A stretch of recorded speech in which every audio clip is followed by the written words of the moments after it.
On Netflix, I watched from 1981, Escape from New York. Directed by John Carpenter, starring Kurt Russell as Snake Plissken. Oh boy, you guys ain't gonna like this. Not only is this movie overrated, it's pretty damn nonsensical, and it's a little boring. I think a lot of people think of this as an action movie.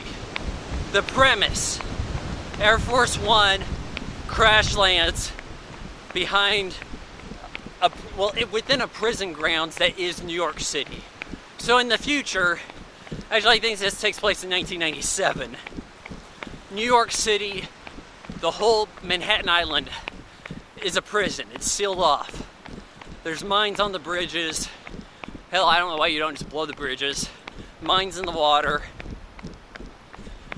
But the president crash lands over there, and these guys need to get him out. He has to go to this important conference. Well, there's a new inmate coming in, Snake Plissken, who is mysteriously famous. Everybody's heard of Snake Plissken, seem to know him. Oh, hey, you're Snake Plissken, ain't you? I thought you were dead. Snake Plissken, played by Kurt Russell, has got this attitude about him. Kind of, I don't give a shit. But he doesn't say enough funny lines. This is a bit of a proto-action film. This is before we really had somebody like Arnold Schwarzenegger showing up and giving us the one-liners. But just the concept, man. They're gonna let valuable real estate become a prison. Wouldn't this prison be better placed in, oh, I don't know, Montana, for shit's sake? I mean, it's a stupid-ass idea. It's a kind of fun what-if scenario, almost Twilight Zone, Outer Limits-esque kind of silly idea that would never happen. But it's not even remotely plausible. Now, I gotta say that some of the effects in this are pretty well polished. James Cameron did some matte painting. I was watching this on HD about 10 years ago, on like Universal HD, where they used to show like unedited movies there. And I was like, damn, that's some pretty damn good matte work. Look it up, it says James Cameron, I'm like, shit. Alright, that explains that. There's also some early computer effects, but don't be fooled, not all of them are computer effects. Some of these building models have been painted with this like neon glowing paint found in my my Navy SEAL watch. I don't know if you guys have seen that or not. I've got this Navy SEAL watch that glows. You don't have to push a button or nothing, it just glows in the dark really well. And they had that kind of paint on them, and it gave them this wireframe. But there is a little bit where this is computer done, where you can see the wireframe image as Snake is trying to take this glider and land on the World Trade Center, of all buildings. And he's gonna take this glider in. He has to extract the president. He's got like 22 hours. Or he's got some pill in him that's going to kill him, or so they tell him. But it has a small explosive, open up his arteries. But they can neutralize it if he brings in the president and the tape he had on him. Important tape. Well, he gets in there, he lands on the World Trade Center, that goes okay. Looks around for the president. Doesn't find much in the way of Air Force One. Runs across his cabbie, played by Ernest Borgnine. He's like, hey, ain't you Snake Plissken? Also briefly met up with some chick who gets attacked by these scavengers that come out of the sewers and just attack for like no provocation whatsoever, just go at them. But it's a scene reminiscent of Assault on Precinct 13. And then he finds out that the guy running the town has the president, this guy Duke, Isaac Hayes. You know, the guy sings Shaft. Isn't he Chef on South Park? And I didn't watch South Park until after he died, I shit you not. Or after he left, anyways. So, God, the wind is carrying me now. So anyways, you notice that this guy Duke, as the president, there's like a car chase, not much comes of this. And that's the thing, it's so light on action. You'd think there'd be a big shootout, but really it's like a little something will happen, and then Snake runs away from it. He just kind of flees. He's short on time, that makes some sense. You don't have a lot of time to explore this fascinating world either. Meets up with this guy Brain, who works with the Duke.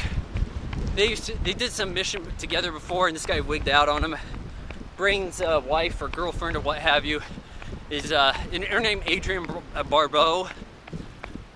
Barbeau, right? I think she was married to John Carpenter at the time of this.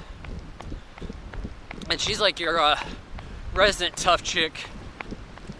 But they don't spend a lot of time dwelling on that. They don't say, oh, hey, look how tough she is. But they go and find the president, get captured. Mostly it's really just Snake. And they're like, okay, so we're gonna have Brain locate the mines on the bridge. He has a diagram of where the mines are. I don't know how. They just said he kind of does.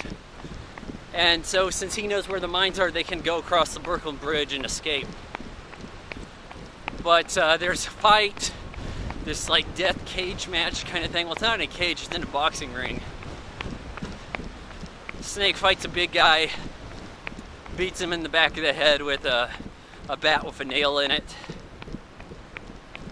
And Lee Van, is it Cleef? No, Cleef, right? Lee Van Cleef.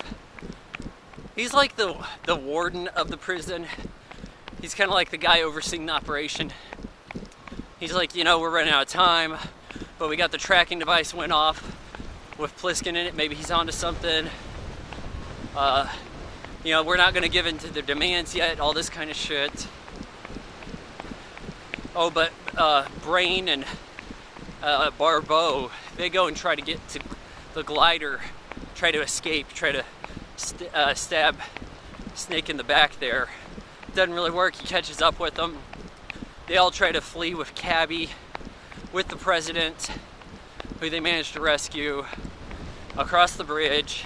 They get chased by the Duke, who has a car that's kind of kitted up weird. Like it's got light fixtures sticking up on the hood, like some kind of ghetto headlamps. And the shit's blowing up. Cabby gets killed. Brain blows up. Barbeau sacrifices herself. Like, well, Brain's dead, I'm gonna shoot the Duke for you. Doesn't do a good job of that. Gets ran over. So the president, Donald Pleasence, by the way, alum from Halloween, brought in from previous Carpenter film. So him and Snake are getting across the bridge. They get to the wall where I guess there's no mines. They get the president up, the Duke comes by, and then all of a sudden the winch that was going to lift Kurt Russell, Snake Plissken over ain't there no more. He's like, what gives? The president turns around, he had turned it off, and he starts blasting the Duke, and he's like pestering him. You're the Duke, huh? Hey, number one. And he just kind of keeps going on with that. Then they lift up Snake. He's like, hey, you debt of gratitude here in the nation owes you. Whatever you want, just ask. Take just a moment of your time. People died out there trying to rescue. He's like, yeah, it's really unfortunate. Hey, I gotta go on TV in a minute. Kurt Russell decides, you know what? He was being a dick there. I gave him a fake tape. It's playing music. I've got the real one.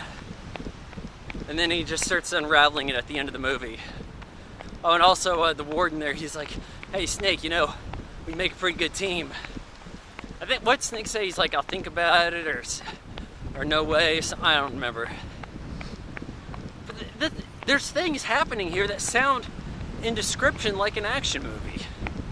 But it's almost like an action movie on an indie budget. In the way how, like, with a lot of indie films, it's like they want to have action, but they can't afford it. Gunfights are just too much for the indie filmmakers. So we had some really bad stunts. I mean, could you imagine this if, and I'm not saying this needs a remake, I'm saying what if at the time they made it, they had Eastern fight choreographers. What if, just for the sake of it, we said Jackie Chan was brought on to oversee the fighting? Can you imagine this movie under those circumstances? That'd be pretty sweet. You know, what if they had a little more car action? There are other movies like this. Lockdown with Guy Pearce a few years back. It's basically the same thing, but in space. It's like, hey, isn't this just Escape from New York? I mean, yeah, it's kind of a novel concept, kind of a fun concept, but a dumb one at the same time. You know, at best, I give Escape from New York 2.5 out of 4 stars. And my hair looks like shit.